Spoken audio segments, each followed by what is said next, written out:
Após 2 meses de combate na União Soviética, o setor central da frente de batalha alemã se destacou das demais, e Hitler decidiu que antes de avançar sobre Moscou, deveria destruir os inimigos em sua retaguarda.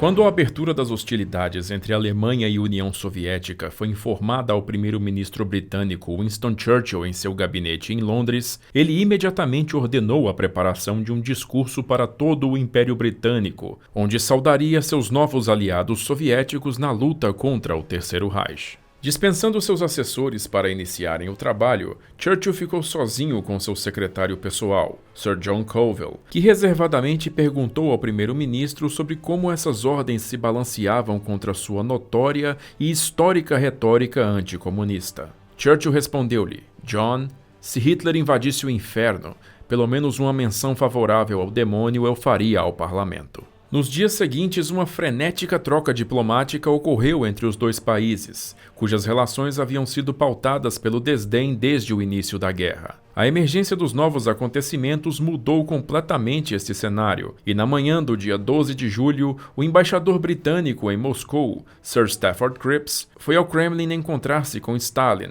e lá assinou o Acordo Britânico-Soviético, no qual as duas potências se comprometiam a coordenar esforços na luta contra a Alemanha nazista. A partir daquele acordo, a Grã-Bretanha deu início a um sistema de comboios para suprir com material de guerra a União Soviética, utilizando o porto ártico de Arkhangelsk, visto que Murmansk encontrava-se sob ameaça de conquista pelo exército alemão.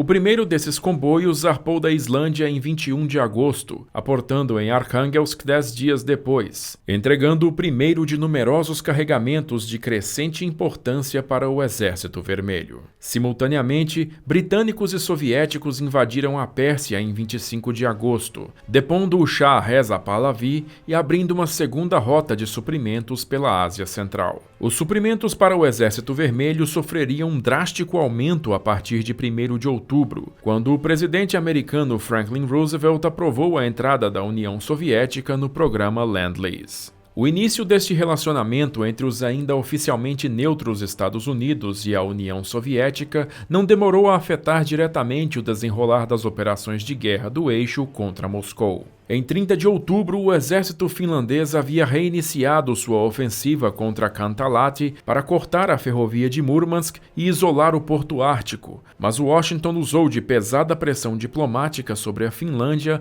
para que não atrapalhasse o seu programa de suprimento, e o alto comando finlandês viu-se forçado a ordenar o encerramento de todas as suas ofensivas em 17 de novembro, passando dali em diante para o modo defensivo. Sem a participação ofensiva da Finlândia na guerra, o reduzido contingente alemão no fronte ártico perdeu a capacidade de avançar, e todo o setor foi paralisado, com operações prosseguindo somente na fronteira sul do país. Naquela região, no começo de agosto, o grupo de exércitos norte havia sido bloqueado por uma linha defensiva rapidamente erigida ao longo do rio Luga. E no dia 8 de agosto, a ofensiva alemã recomeçou, com o 41º Corpo Panzer avançando sobre Kingisepp, entroncamento que controlava a estrada para Leningrado. Ao mesmo tempo, o 16º Exército do general Ernst Busch avançou sobre Novgorod, ao norte do Lago Ilmen, iniciando um movimento de pinça para cortar o grosso das tropas soviéticas defendendo a linha em Luga. Com precioso auxílio dos Stukas do STG-2, comandados por Wolfram von Richthofen,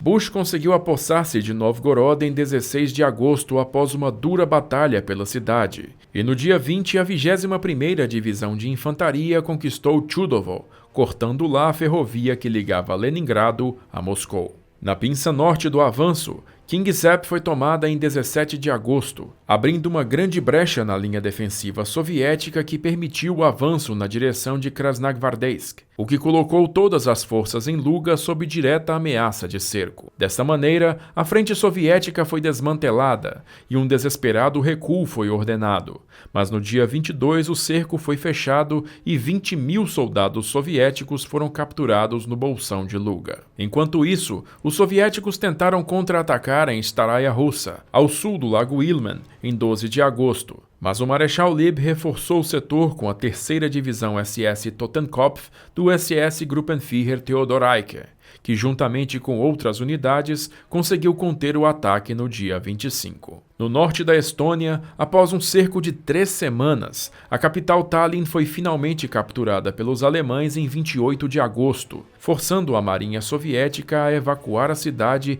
e recuar para Kronstadt, seu último porto restante no Báltico. Com sua retaguarda enfim assegurada, o Marechal Lieb agora poderia se concentrar em avançar diretamente contra Leningrado, e para esta ofensiva recebeu o reforço do 3º Grupo Panzer de Hermann Hoth, que havia sido desviado para lá do Grupo de Exércitos Centro. Em 1º de setembro, o 39º Corpo Panzer do general Rudolf Schmidt capturou a última ferrovia que ligava Leningrado ao restante do país, e no dia 8 daquele mês ele atingiu Schlisselburg, na margem sul do lago Ladoga, cortando em definitivo todos os acessos por terra à cidade. A oeste dali, no dia 7, o 41º Corpo Panzer atingiu a costa do Báltico e isolou uma área litorânea de 65 quilômetros de comprimento, que ficou conhecida como Cabeça de Ponte de Oranienbaum, na qual o Exército Vermelho corajosamente resistiu a todas as tentativas de obliteração, constituindo lá uma verdadeira fortaleza. Em 14 de setembro, Stalin demitiu o antiquado Marechal Kliment Voroshilov, comandante das defesas de Leningrado, pelo general Georgy Zhukov, que rapidamente começou a reorganizar suas forças para resistir ao avanço inimigo na cidade. Naquele mesmo dia, Adolf Hitler decidiu mudar seus planos para Leningrado. Prevendo uma custosa batalha urbana pela metrópole, ele decidiu que o exército deveria isolar inteiramente a cidade e forçá-la a se render pela fome. Os alemães continuaram a apertar o perímetro defensivo da cidade até 21 de setembro, quando a ofensiva foi finalmente parada. Vastos ataques aéreos foram realizados contra a cidade e a base naval de Kronstadt, resultando em pesados danos, com destaque para o afundamento do couraçado Marat pelo tenente Hans-Ulrich Rudel em 23 de setembro. No setor de operações do Grupo de Exército Sul, o 2º Grupo Panzer de Heinz Guderian adentrou a Ucrânia em 25 de agosto e, sem grande oposição em seu caminho, seguiu em linha reta para Romny, 200 quilômetros a leste de Kiev, colocando todo o imenso contingente do fronte sudoeste do Marechal Semyon Budyonny em alerta para uma manobra de envolvimento. Mesmo alertado para o perigo, Stalin proibiu a evacuação do setor,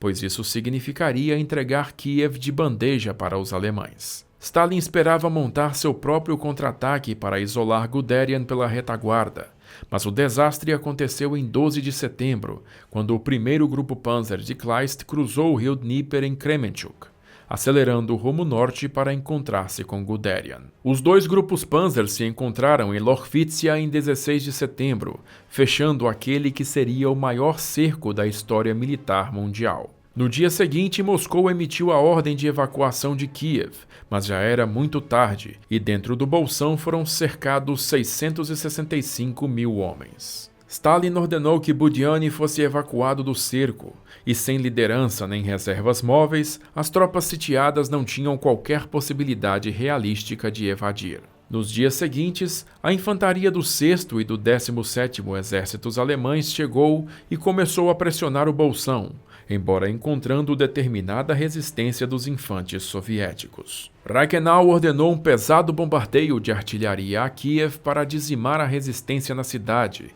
demolindo grande parte dos edifícios no processo. A cidade se rendeu em 19 de setembro, mas a resistência dentro do bolsão continuou por mais uma semana. Em 26 de setembro, as tropas cercadas se renderam, tendo o Exército Vermelho sofrido 700 mil baixas naquela batalha. Tamanha catástrofe eliminou a imensa maioria das forças soviéticas defendendo a Ucrânia, e nos dias seguintes o Grupo de Exército Sul pôde cruzar o Dnieper em diversos pontos e iniciar a conquista da rica bacia do rio Donets, um dos maiores centros industriais soviéticos. Com a eliminação do bolsão de Kiev, os grupos Panzer de Kleist e Guderian foram redesignados Exércitos Panzer em 6 de outubro. Guderian retornou para o norte e Kleist rompeu com seus tanques no rumo sudeste para alcançar o litoral do Mar de Azov.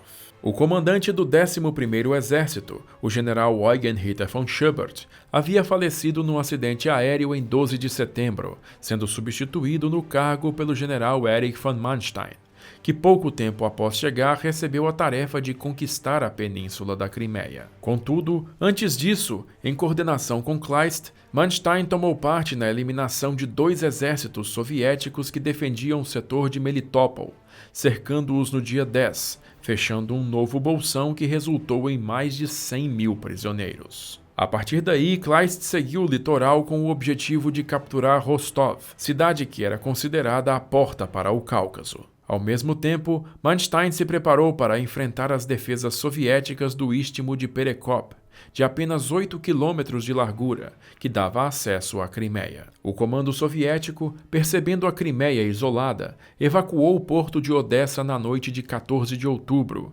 levando sua guarnição para o porto de Sevastopol, a maior base naval soviética no Mar Negro. Face ao desafio de Perekop, em 18 de outubro, Manstein montou um ataque frontal com 2 divisões de infantaria apoiadas por uma maciça concentração de artilharia, que em 5 dias de pesado combate conseguiu romper as defesas soviéticas de 15 quilômetros de profundidade e forçar sua entrada na Crimeia, ocupando em seguida toda a península e capturando mais 100 mil prisioneiros. Somente o porto de Sevastopol continuou a resistir, repelindo todas as tentativas alemãs de invasão. No dia 20 de outubro, o 3º Regimento Bersaglieri do Corpo Expedicionário Italiano capturou o importante centro industrial de Stalino, e 4 dias depois, após um duro combate urbano, os alemães se apossaram de Kharkov. Tendo ocupado uma vasta área e enfrentado uma continuada resistência inimiga, o Grupo de Exército Sul encontrava-se em seu limite,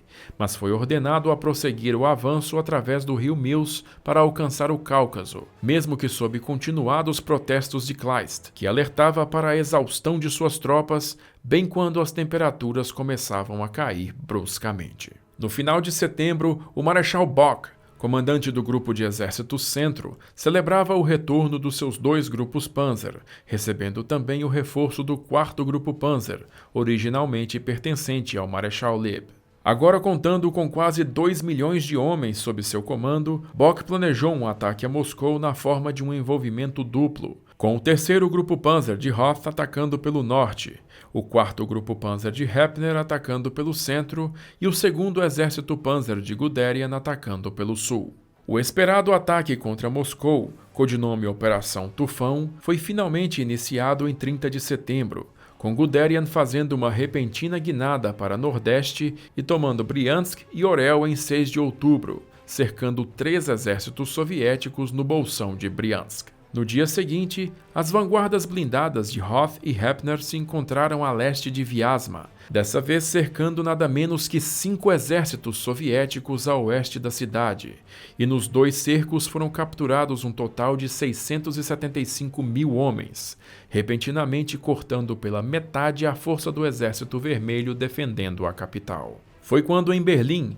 Otto Dietrich, secretário de imprensa do governo, convocou correspondentes estrangeiros para anunciar que, após tamanha derrota, a queda de Moscou e o colapso da resistência soviética eram iminentes. O moral do povo alemão foi elevado e rumores começaram a se espalhar de que os soldados estariam de volta antes do Natal. Contudo, em 7 de outubro, um novo inimigo mostrou sua face aos alemães: a Rasputitsa.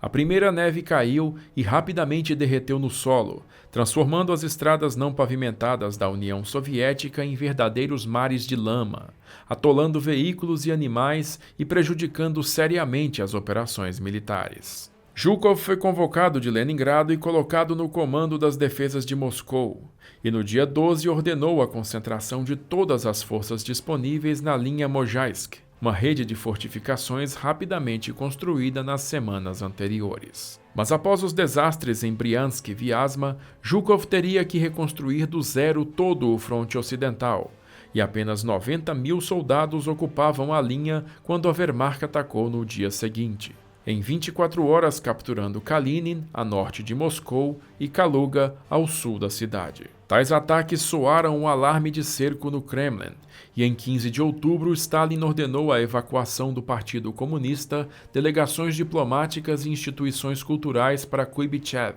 localizada a 1.000 quilômetros a leste de Moscou. A evacuação provocou pânico entre os moscovitas, que lotaram os trens e congestionaram a rede viária da cidade. Com bancos fechados, muitos trabalhadores ficaram sem seus salários, e casos de saque multiplicaram-se por toda a capital. No dia 19, a lei marcial foi declarada em Moscou, e o NKVD foi às ruas executando no ato qualquer um pego em violação da ordem pública. Somente depois desta repressão e de Stalin publicamente declarar que permaneceria em Moscou, os ânimos da população foram acalmados, enquanto a cidade em si era transformada numa fortaleza. 250.000 mulheres e adolescentes foram empregados na construção de trincheiras e valas antitanque ao redor de Moscou, movendo 3 milhões de metros cúbicos de terra sem qualquer ajuda mecânica. O parque fabril da capital foi inteiramente convertido para a indústria de guerra, e naquele mês a cidade sofreu uma série de ataques aéreos da Luftwaffe, que apesar da intensidade causaram poucos danos devido à tremenda quantidade de armas antiaéreas dispostas lá, bem como a rápida reação das brigadas de incêndio. Com sua situação logística em estado crítico, Bock partiu para o tudo ou nada contra Moscou, atacando toda a linha defensiva inimiga. Após lutas intensas e custosas, Mojaisk caiu em 18 de outubro, Narafamiansk no dia 21 e Volokholansk no dia 27, forçando Zhukov a recolher suas forças para a margem oriental do rio Nara. Guderian avançou com relativa facilidade contra Tula, mas ao atingir os arredores da cidade em 26 de outubro, seu avanço foi bloqueado por um contra-ataque de 3 exércitos soviéticos. Com um inverno rigoroso se pronunciando no horizonte e suas vanguardas mergulhadas na lama da Rasputitsa, o alto comando alemão ordenou uma parada geral em suas operações ofensivas em 31 de outubro, para tentar aliviar seus problemas de suprimento enquanto aguardava o chão se enrijecer por congelamento. Naquele mesmo dia, para elevar o moral da população da cidade e de toda a União Soviética, Stalin ordenou a realização da tradicional parada em comemoração ao aniversário da Revolução Bolchevista em 7 de novembro na Praça Vermelha, apesar da cidade estar sob constante ataque inimigo. Como não havia unidades militares estacionadas dentro de Moscou, novas tiveram que ser criadas para tomar parte no evento, e os militares tiveram apenas poucos dias para ensaiar a Ordem Unida, mesmo sem serem informados do real propósito dos exercícios. A parada deveria ser inicialmente comandada pelo general Zhukov, mas este não pôde deixar seu posto de comando na defesa da capital, e então o Marechal Budyonny recebeu a incumbência, escolhendo ele mesmo diversas das canções que seriam executadas pela orquestra de 200 músicos da divisão Dzerzhinsky do NKVD, sob a batuta do maestro Vassily Agapkin. Uma previsão do tempo completa para amanhã do dia 7 não pôde ser conseguida, pois as estações meteorológicas a oeste de Moscou estavam em mãos inimigas. Um grupo de meteorologistas previu neve e nuvens baixas para a data, indicando que a Luftwaffe não poderia atacar a cidade.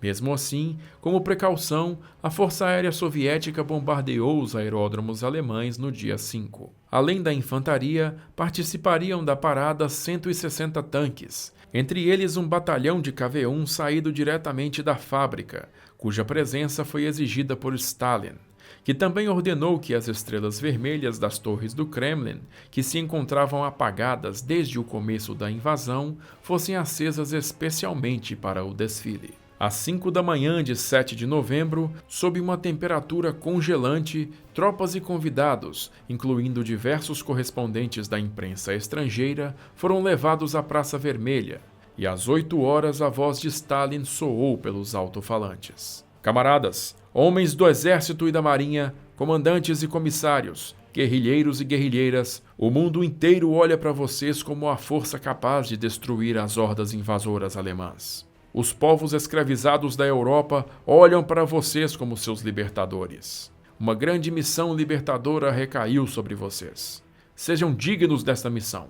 Morte aos invasores alemães. Vida longa à gloriosa pátria-mãe, sua liberdade e independência. Sob o estandarte de Lenin, Avante, rumo à vitória. Em seguida, 28 mil soldados marcharam diante de Stalin, postado acima do mausoléu de Lenin, ao lado da muralha rubra do Kremlin.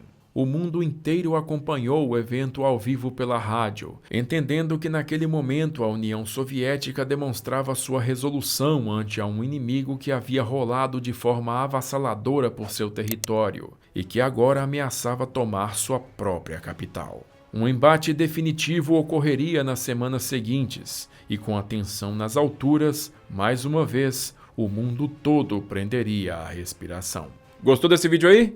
Se você não sabe, tem outros 2 vídeos antes desse e você pode estar perdido porque não viu, então vai conferir. Semana que vem tem a conclusão da Barbarossa. Se você gosta do nosso trabalho e quer colaborar com o canal, pode mandar um Pix pra gente ou colabora lá no Apoia-se, porque assim você retira sua recompensa e entra pro nosso grupo VIP do WhatsApp. Eu já vou agradecendo a todo mundo que tá ajudando, em especial esses camaradas aqui que são de primeira. E se você aí ficou curioso e quer os livros que eu uso para fazer esses vídeos, eu vou deixando o link deles bem aqui embaixo. Por enquanto, assiste esses vídeos que eu selecionei para você, se inscreve aí no canal e badala o sininho para não perder as notificações quando eu postar mais vídeos. Eu vou ficando por aqui, agradeço novamente a sua audiência e aquele abraço da Sala de Guerra.